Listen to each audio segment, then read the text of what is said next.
ఆ తర్వాత అదివో అల్లదివో రాముల వారి ఇక్కడ అసద్దీన్ ఓవైసీ ఉన్నాడు కదా. అసద్దీన్ ఓవైసీ ఏం చేసిందంటే నిన్న ఆయనకు సంబంధించినటువంటి ఒక దాంట్లో మీటింగ్ పెట్టి, ఇక్కడ ముస్లింలకు సంబంధించినటువంటి ఒక దాంట్లో మీటింగ్ పెట్టి, మనము 500 సంవత్సరాలు అక్కడ ఏమంటారు అక్కడ ఖురాన్ చదివినాము, మీకు సిగ్గు అనిపిస్తలేదా ఈరోజు రామ మందిరం కడితే ఇదంట. ఔరా భయ్ సిగ్గెందుకు? ఒకసారి దీని గురించి హిందూ సంఘ నాయకుని అరవింద్ అన్నని అడిగే ప్రయత్నం చేద్దాం. ఏంది అసలు ఆయన మ్యాటర్ ఏంది, ఆయన కథ ఏంది? అరవింద్ అన్నని అడిగి అసలు ఏంది అసద్దీన్ ఎందుకు వాక్యాలు ఎలా చేస్తున్నాడు, మన ముస్లిం యువతను రెచ్చగొట్టే వాక్యాలు ఎందుకు చేస్తా ఉన్నాడు, అసలు అయోధ్య వాళ్ళకి సంబంధించినటువంటి జాగానా లేకపోతే ఏం జాగా, అసలు ఏం సంగతి? అయితే ఇక్కడ ఏమంటున్నాడు అంటే క్లియర్గా, మనం 550 సంవత్సరాలు ఆడ ఖురాన్ చదివినాం, బాబ్రీ మసీదు కూలగొట్టి వాళ్ళు అయోధ్య రామ మందిరం కట్టుకుంటుంటే మనం ఎందుకు సైలెంట్గా ఉన్నారు, ఏం అవసరం మీద సైలెంట్గా ఉన్నారు అని యువతను రెచ్చగొట్టే ప్రయత్నం చేస్తూ ఉన్నాడు అసదుద్దీన్. అవును భయ్, నువ్వు సుప్రీంకోర్టు ఇచ్చినటువంటి తీర్పు మీద నీకు గౌరవం లేదా? ఒక బారిస్టర్వి కదా, బారిస్టర్ చదివినటువంటి వ్యక్తివి కదా నువ్వు. ఎందుకని ఒక్క నిమిషం మనతో పాటు లైన్లో అరవింద్ అన్న వచ్చిండు. అరవింద్ అన్న నమస్తే అన్న, గుడ్ మార్నింగ్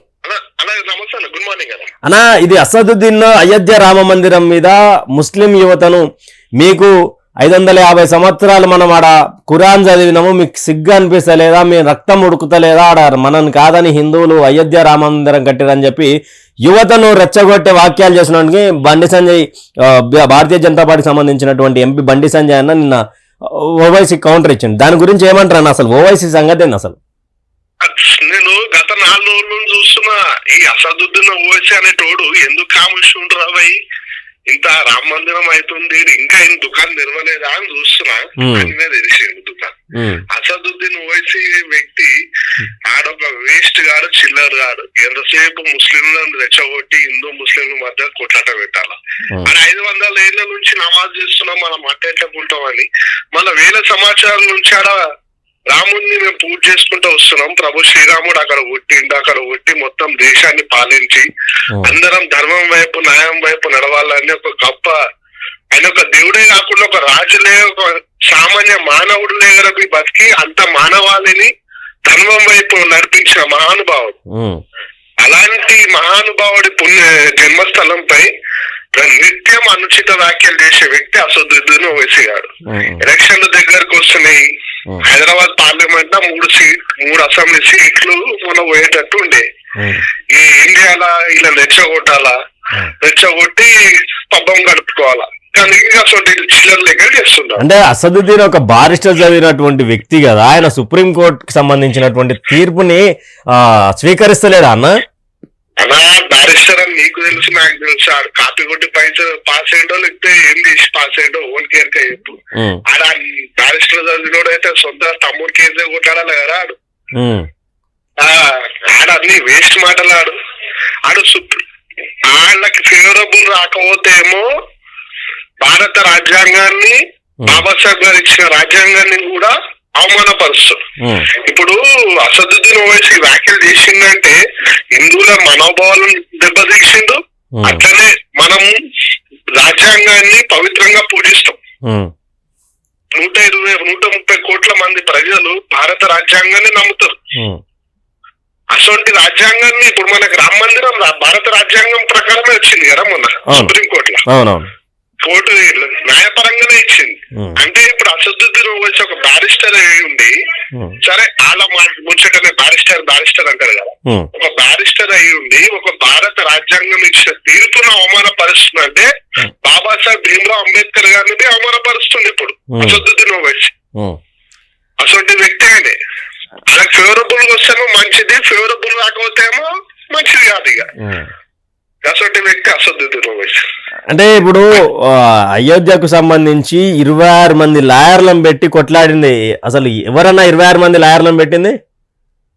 ఇప్పుడు దాన్ని ఏమంటారు, మన విశ్వ హిందూ పరిషత్, రామ్ జన్మభూమి ట్రస్ట్, అయోధ్య రామ మందిరానికి ఆపోజిట్ గా లాయర్లను పెట్టి కొట్లాడినటువంటి ఎవరు అంటున్నాను నేను. వాళ్ళు ముస్లిం లీగ్ గారు, ముస్లిం లా బోర్డు వాళ్ళు కొట్లాడేది. అంటే ఇప్పుడు వాళ్ళు గెట్టు పంచాయతీ అని చెప్పి కోర్టుల కేసు వేసిర్రు, అదే కదా, గెట్టు పంచాయతీ కాదురా బాబు ఇది అని చెప్పి అయోధ్య వీళ్ళకి సంబంధించిందిరా అని చెప్పి మీరెంత తీసుకోరని చెప్పి వాళ్ళకి ఇచ్చారు. అయినా అసదుద్దీన్ ఇప్పుడు ఈ వాక్యాలు ఎలా చూడొచ్చు అంటే ముస్లిం మైనారిటీ యువతను ఎందుకు రెచ్చగొడుతున్నాను అనుకోవచ్చు.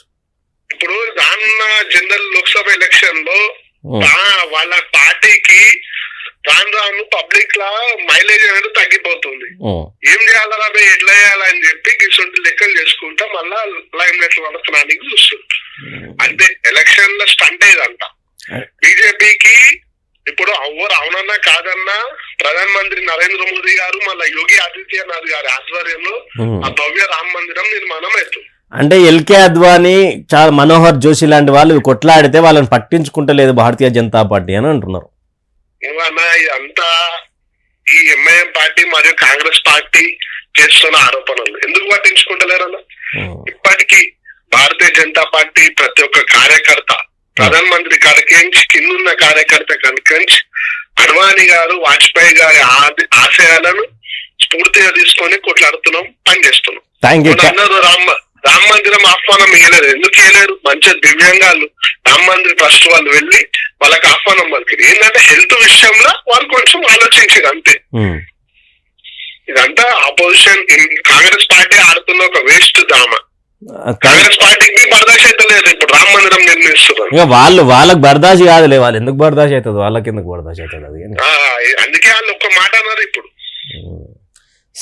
థ్యాంక్ యూ అరవింద్ అన్న, థ్యాంక్ యూ లైవ్కి వచ్చినాం. రైట్, ఇది చూశారు కదా ప్రజలరా. అసదుద్దీన్ తన పబ్బం గడుపుకోవడానికే కేవలం లోక్సభ ఎన్నికల్లో తనకు మెజార్టీ తగ్గే అవకాశం ఉన్నది, ఎంఐఎం చేతులకెళ్ళి పాత బస్తీ పోతా ఉంది అని ఆలోచన తప్ప మిగతా ఏం లేకుండే. ఎందుకంటే పాత బస్తీ కార్ స్టీరింగ్ మిగతానే ఉన్నది కదా 10 సంవత్సరాలు కార్ల. మరి పాత బస్తీకి మెట్రో ఎందుకు తీసుకోపోలేవు? పాత బస్తీల రేట్లు చూడు, ఇదే న్యూ హైదరాబాద్ చూడు, Hitech City, Kondapur, Gachibowli, financial district, Nallagandla, ఇక్కడ Madhapur, Banjara Hills, Jubilee Hills, ఇవన్నీ కొత్త బస్తీలు కదా. పాత బస్తీ ఎట్లుంది, కొత్త బస్తీ ఎట్లుంది, దాని మీద కదా నువ్వు కొట్లాడాల్సింది. అంటే మీ ముస్లిం లీగల్ బోర్డు ఏం కొట్లాడింది ఆడ సుప్రీంకోర్టులా? నాయనా మాకు గెట్టు పంచాయతీకి మాకు ఈరి అని చెప్పారు. 550 సంవత్సరాలు శ్రీరాముణ్ణి టెంట్ కింద అయోధ్య రామ మందిరానికి ఆడున్నటువంటి బాబ్రీ మసీద్కు చిన్న ఎగ్జాంపుల్ చెప్తాం ప్రజలారా. రాజపట్టాభిషేకం చేసుకోవాలి పొద్దుగాల, ఎవరు? శ్రీరామచంద్రుడు. ఆ స్వామివారు పొద్దుగాల చేసుకోవడానికి సిద్ధమైనప్పుడు చిన్న తల్లి అయినటువంటి ఆమె చెప్పిన వాక్యాలను నమ్మి దశరథ మహారాజు ఏం చేసిందంటే ఈడ అన్నదమ్ముల మధ్య గొడవలు పెట్టకూడదు అని చెప్పేసి రాముణ్ణి 14 సంవత్సరాలు ఆమెకి ఇచ్చినటువంటి నీ కోరిక తీర్చానందుకు దానికి 14 సంవత్సరాలు అరణ్యవాసం పంపించాలంటే పొద్దుగాల పట్టాభిషేకం చేసుకోవాలి. అప్పుడు తండ్రి పిలుపుకై 14 సంవత్సరాలు అరణ్యవాసం చేసినటువంటి పరిస్థితి. ఆయనతో పాటు లక్ష్మణుడు, ఎవరైతే పట్టాభిషక్తుడు కావాల్సినటువంటి భరతుడు కూడా ఆయనతోటి వెళ్తే ఎవరము లేకపోతే రాజ్యము అల్లకల్లోలం అయిపోతుంది, నువ్వు వెళ్ళు సోదరా అని చెప్పి భరతుణ్ణి ఆనాడు అయితే నేను నీ యొక్క పాదరక్షకులు ఇవ్వండి, పాదరక్షకులు పెట్టి ప్రమాణ స్వీకారం చేయించి అక్కడ పట్టాభిషేకం చేయించి అక్కడ మేము రాజ్యం వెళ్తాము, మీరుండగా ఎట్లా అగ్రజ అని చెప్పి భరతుడు ఆ రోజు శ్రీరామచంద్ర వారి పాదరక్షకులు తీసుకుపోయి వెళ్ళినటువంటి, అంటే తండ్రి మాటను జవదాటని కుమారులు, తండ్రి మాట చెప్తే 14 సంవత్సరాలు అరణ్యవాసం పోయిండు, రాజభోగాలు వదిలేసిండు, చిన్నప్పటి నుంచి 3 తల్లుల ప్రేమ మధ్య పెరిగిండు. అంటే ఒక రాజ్యంలో ఒక మంచి చెడు జరగాలి కాబట్టి తెలియాలి ప్రజలకు ముందు భవిష్యత్తుకు అని చెప్పి ఆ రోజు జరిగినటువంటి సంఘటనల భాగంగా తర్వాత రావణాసురుడు వచ్చిండు, చెడుని మంచి గెలిచింది అన్నీ చెప్పుకున్నాం. ఇదే బాబర్ గాడు ఎవరైతే ఉన్నారో అదే వాళ్ళ చరిత్రను తీసుకుంటే రాజ్యం కోసం, రాజ్యాల కోసం సొంత తండ్రులను చంపిర్రు, సొంత తండ్రిని చంపి, సొంత తల్లిని చంపి, తమ్ముళ్లను చంపి రాజ పట్టాభిషేకం చేసుకున్నటువంటి వాళ్ళు గొప్పనా? అక్కడ ఉన్నటువంటి బాబ్రీ మసీద్ గొప్పనా? తండ్రి ఒక మాట చెప్పిండు, తండ్రి మాటకి ఎదురు చెప్పకుండా రాజ్యాన్ని వదిలి అడవులకు అరణ్యవాసం పోయినటువంటి రాముడు గొప్పనా? 26 మంది లాయర్లను కాంగ్రెస్ పార్టీ పెట్టి కొట్లాడితే 26 మంది లాయర్లను కాంగ్రెసే అంటే వెనుక ఉంది కాంగ్రెస్ పార్టీ అని అందరికి తెలుసు. ఎందుకంటే స్వాతంత్రం వచ్చినాక వాళ్ళ చేతుల్లోనే ఉన్నది కదా. చరిత్రలన్నీ లిఖించింది వాళ్ళ పాఠ్య పుస్తకాలలో చరిత్రలు లిఖించింది వాళ్ళకి సంబంధించినటువంటి ఆనాటి గవర్నమెంటే కదా. ఆనాటి గవర్నమెంట్లో ఎవరెవరు ఉన్నారయ్యా? ప్రైమ్ మినిస్టర్ జవహర్లాల్ నెహ్రూ ఉన్నప్పుడు ఎవరెవరున్నారు? అంత ముస్లింకి సంబంధించినటువంటి మినిస్టర్. ముస్లిం సోదరులకు మేము వ్యతిరేకం కాదు.